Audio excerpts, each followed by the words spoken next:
coming for your kids, but they're not coming for your kids, but they're coming for your kids, but they're not coming for your kids, but they're coming for your kids. And you parents don't have the right to know about it. We're going to get into the relabeling of a social contagion psychological fad for rapid onset gender dysphoria that just happens to afflict children who have never had any symptoms of gender dysphoria. And then all of a sudden it's a rapid onset. It's certainly not a social contagion because that would mean that it might be external forces doing it to children. It's rapid onset, it's out of the blue. This is an article that actually ran in the Toronto Star. It's a privilege, not a right, to know your kid's gender identity. Set that headline aside. It should be a crime for any other adult to be discussing gender identity with anybody else's kid without their parents being present. Because I think that if the parents are present, maybe other adults wouldn't be discussing gender identity issues, sex issues with kids. There's a word for that. But hold on. Just want to make sure. Toronto Star headline, vaccine death. I just want to make sure this is the same. Yeah, it is the same Toronto Star. Remember this one? The Toronto Star. This is a Toronto Star headline. What was the date? It was August 26. Can I not see the date there? 2021. This was an actual cut, not Babylon Bee. This is the quality of the Toronto Star rag. Not even worth rubbing on my hemorrhoidy butt. That's what it is. Plus it would hurt. Hateful vitriolic shit. And I appreciate there's some irony in me calling out hateful vitriol with what some might consider to be vitriol. Shit. And people who work at this seem to be equally shitty people. Not that I can know them personally, but in as much as I can surmise anything about them as people based on social media postings, also bad. Toronto Star headline: if an unvaccinated person catches it from someone who had it who is vaccinated, boo-hoo, too bad. In bold, I have no empathy left for the willfully unvaccinated. Let them die. Bold is off. I honestly don't care if they die from COVID, not even a little bit. Back in bold. Unvaccinated patients do not deserve ICU beds. And then we got to no jab could be no job for Air Canada employees. And then another headline that says simmering divide over who isn't vaccinated. That is shit rag. That is the Toronto Star running now a story called headline. It's an opinion, by the way. It's an opinion. So, take it for what it's worth. As they do say, opinions are like hemorrhoidy assholes. Everybody's got one. Well, maybe not hemorrhoid. Opinions are like buttholes. Everybody's got one. And everybody thinks that theirs don't stink, although I think everybody acknowledges. It's a privilege, not a right, to know your kid's gender identity. It's a hard truth that some kids live with parents who are transphobic. It's not just that they want to talk sex with your children when your parents are not there, but they're not coming after the kids, people. Oh, it's not sex, it's gender identity. It's totally different. It's sexual expression, gender expression. Oh, gender and sex are two different things. We're not talking inappropriate sexy time stuff with your kids. We're just talking their gender expression. And not only are they saying it's not a right for the parents to know what's going on, which basically presupposes that someone else is entitled to information about a minor that they withhold from their parents. Set that aside. They're not just doing that. They're actually trying to demonize parents to their kids in the absence of their parents, beyond the control of their parents. Hey there, kid, if you're not suffering from a social contagion, you're suffering from rapid onset gender dysphoria. If your parents try to tell you, this is a phase, maybe you should stop watching TikTok videos, maybe you should just go outside and get some exercise, maybe you're just gay, maybe there's that. If your parents try to tell you that, they're transphobic, and your parents are part of the problem, and you should have a problem with your parents. And Mao, out of Mao's revolution, you should publicly denounce your parents. That's also what this author is trying to do. It's a hard truth that some kids live with parents who are transphobic. No province should forcibly out gender I think they're missing a hyphen here.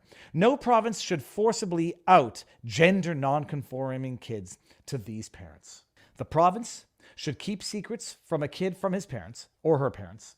And those are transphobic parents, and they deserve to be punished under the law, right? I mean, that's where this goes. Julie Mulbogat, I don't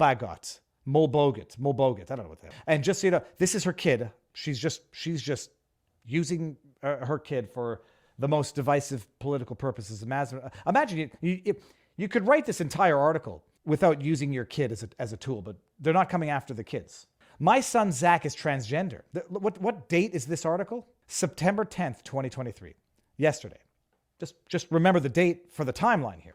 My son Zach is transgender. He told us nonchalantly at bedtime. That might be an indication of something already. 3 years ago. He's only 11. So far his transition has been strictly social. He told his parents at 8, nonchalantly, I'm a boy. I don't know if this kid went from, is a girl and is now being told that, or affirmed as a boy. I don't know which way it goes. I think that's it. I think the kid's a girl. He told us nonchalantly when he was 8 years old, I'm a boy. And his parents, unquestioningly, as we're going to see later, reaffirm it. Thus far his transition has been strictly social. New pronouns, new clothes, new haircut, new name. With few exceptions, it's been as nothing burger as it sounds. That doesn't sound like a nothing burger. That sounds like psychological abuse of a child. We just changed her name. Clothes. What else? Pronouns. What are the pronouns, by the way? Is it another one of the he, they? Is it another one of those absolutely idiotic she, they pronouns that make no sense whatsoever? That are nothing more than a test of the patience and tolerance of a society that loves being polite and accommodating? New pronouns, new clothes, new haircut, new name, nothing burger. My goodness, do you not know what a nothing burger is? By the time he's had his first appointment at the Sick Kids Gender Clinic in August 2024, he'll be 12 and a half and will have been on the wait list for 18 months. If 4 years into his transition, he chooses gender-affirming medication, it will not be an impulsive decision, because at 8, he made a decision. At 12, he made another decision. Impulsive? Every decision a kid makes pretty much is impulsive. That's what makes them kids. What do they call it? Delayed gratification? There's a reason why kids don't have the concept of delayed gratification. Kids don't think 10 years, 20 years, 50 years into the future. Every decision, virtually, that most every kid aged to 8 to 12, maybe even up to 25, is impulsive. Holy crap. And by the way, they're going to give the 12-year-old kid medication. Gender-affirming medication. Give it a nice name, gender-affirming medication. It's not fucking up a body for the rest of the kid's life. It's not going to be sterility, bone issues, depending on which way this is going. It's not going to be micro-penis if it's going boy to girl, boy to trying to make a boy body into a girl body, which you can't do because we're not Frankenstein. Gender-affirming medication for a 12-year-old, because it's not an impulsive decision. I mean, when she was 8, she nonchalantly told me that she thinks she's a boy. And we've done nothing but affirm that for the last 4 years. For the kid. Nothing to do with, whatever pleasures, notoriety, fame the parents get out of this. As an urban liberal agnostic, the hardest part of parenting a trans kid has been watching the anti-trans groundswell, particularly in the U.S., in the U.K. and U.S. As of this month, states are banning gender-affirming care, genital mutilation in children, despite evidence that this care does more good than harm. Bullshit. Holy crap. I've cried often for those kids and their parents, and I've cried for fear these baseless laws will make their way north of the border. And now it has begun, or now it begins. The conservative provinces New Brunswick and Saskatchewan, parental consent is now required before a student under 16 can use their preferred pronouns or name at school. Can you imagine a human being on earth thinking this is a violation of anyone's rights? Oh, I'm sorry. Children under 16 now require parental consent before they can use their preferred pronoun at school. There's not a thing that a kid should do at school that a parent should not know about and consent to. Now, I know some of you are going to be out there to steelman it. Well, if a kid comes to school and tells a teacher about bona fide physical abuse at home, you don't just go run and tell the parent, because that's going to cause even more problems. So now we've bastardized language, ideas, and thought itself to say not letting a kid use their preferred pronoun is tantamount to the same type of physical abuse that would warrant getting the authorities involved. That is where it's gone. In British Columbia, there was a judge in an obiter, or a part of a decision, said deliberately misgendering a kid could be deemed to be, child abuse under the law. In my own province, yada, yada, yada, they've opened the door to similar policies, saying parents must be fully involved and fully aware of what's happening in the life of their children so that they can support their kids. They're not coming for your kids. They just want to be able to do this without even letting the parents know. On the surface, I couldn't agree more. But let's hear the but to this. This has been my experience after all, because Zach trusted us enough to share his gender identity. At the age of 8, my husband and I have been fully involved, fully aware, and fully supportive of the nonchalant decision of an 8-year-old. Who the hell is the parent in this relationship?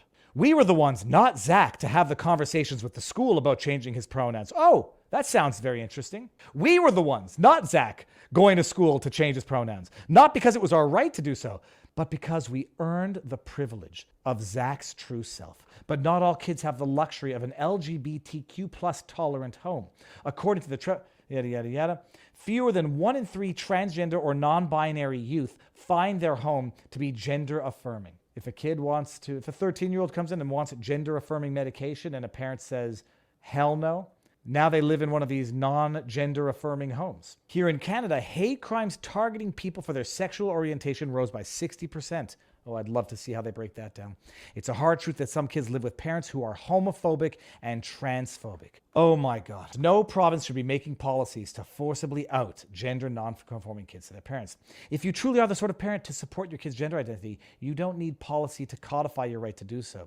You simply need to be open, caring, kind. This is what this mother thinks she's doing with her kid. I'm open, loving, caring, and kind to let my 12-year-old kid, after 4 years of thoughtful consideration, take gender-affirming care medications, which will impact the kid for the rest of their lives, even according to the mother's own acknowledgement. But not everyone is that sort of parent. So there are Julie Magma works as an account director, graphic design. She lives in Toronto with her husband, kids, and pets. Okay. There's a cat joke in there that I'm not going to make. I would love to have a discussion with this person. And I would preface it by saying, I think what you're doing to your kid is child abuse. I think it should be illegal. I think your kid is going to grow up to have massive amounts of resentment towards you at best, and a lawsuit at second best, and then other stuff potentially at worst. I think there's going to be, you have no idea what you're doing. I'll preface it with that. But I found another article written by the same person, and I just want to highlight inadvertent admissions of absolute madness. This one is from March 30, 2021. Stop asking me if my 8-year-old trans kid is just going through a phase. This is what, after the kid nonchalantly said, I'm a boy. Stop asking me if he's going through a phase. Accepting that my kid is trans was easy. 8 flipping years old. 8 years old, and this mother is treating it like the kid knows what he's gonna, kids don't even know what they're gonna be when they're adults. This kid now knows what they want to do to their body. Oh my, it's horrific. Accepting my kid was not easy. Dealing with other people's skepticism that he is who he is, not so much. Okay, this is the kid that the adult is listening to. My kids' hearts are fickle but true. What the hell does that mean? Yes, they are sincerely fickle. They are fickle nonetheless, which means that they make decisions now that they might not like in 2 years. What evidence do you need? How about your own godforsaken experience? After years of happily attending Charlie's dance and art classes, there were no signs before Zach asked to try rock climbing. Amazing. Yet we didn't worry whether it was a true passion or a passing fancy or if he'd get hurt. We simply enrolled him in a climbing program, brought him some hand chalk, and sent him to the gym with our most sincere wish. Darling boy, ascend. Because lopping off genitalia, taking life-altering medication, is exactly the same as saying now I might be interested in rock climbing, which has other, beneficial effects for the body, and I might not be interested in that in 2 years. I think I'm a boy now, but in 2 years, who knows? Maybe I'll be interested in rock climbing. Here we go. If it's a phase like his love for the DJ Marshmallow or the Green Peppers, we will let Zach guide us out the same way he guided us in. This is the thought process of someone now who is deferring to the demands, apparently, of a 12-year-old child. And I would venture to say, I think most of this is not coming from the child, but rather might have been, in as much as another one of her tweets said, my kid thinks she's a giraffe. This is what I got. This was from before. I said, oh, well, when are you going to begin the surgery for your kid who thinks she's a giraffe? Rock climbing, maybe, is also a phase. After 2 years at the climbing gym, and again without warning, Zach told us he wants to learn to play the drums. It's loud and it's noisy and it seems fun. I love that Zach is curious about new activities and exploring new aspects of his identity. So I will sign him up for drum classes when registration opens, if he's still interested. This is the kid that this woman is relying on to make decisions about gender-affirming care. Gender-affirming care, about mutilating their bodies through puberty blocking or hormone therapy. This is the same person. This is the person now lecturing others who think I'm not deferring to the fickle whims of a child. That parent is transphobic. Writing op-eds for the Toronto Star. They're not coming for your kids, people. Bullshit. And the ones that are coming, they don't even have intellectual consistency of their own thoughts and ideations. So that's it. I will see if, I don't think she'll accept an invitation to discuss.